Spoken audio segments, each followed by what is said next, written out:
Today's devotion for Lent is called Yuck Cooties. This poor woman had been sick for 12 years.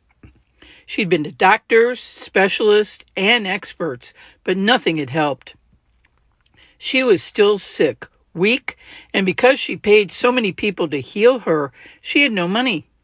One day she heard about a special man named Jesus that was coming to town. People said he was able to heal people, even people that no one else could help. With the last bit of energy and strength she had, the bleeding woman decided to go and see this man. This was a very scary risk she was taking.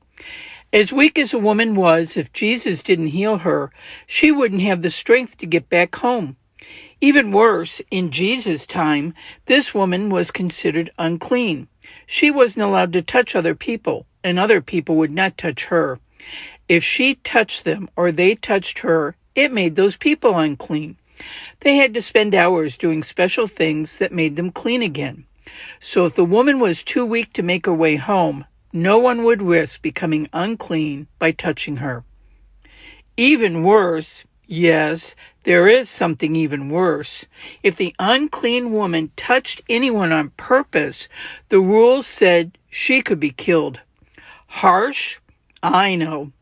But this was to protect people from contagious diseases. People knew very little about diseases back then. The best way to protect them was to keep sick people away from them in public. The bleeding woman knew all of this. She knew she was unclean. She knew she would die if she wasn't healed. She was desperate, so she didn't care. She left home, and with the last bit of her strength, she reached out to touch Jesus' robe. Even though no one had cured her during the 12 years she had been sick, she still believed Jesus could cure her. Lying on the ground, too weak to get up, she reached out and touched the hem of Jesus' robe. Immediately she was healed. Jesus stopped walking through the crowd, asking who had touched him. When he saw the woman, he knew. Rather than being angry, Jesus was pleased. He knew it wasn't anything he had done that cured the woman. Her faith in Jesus made her well.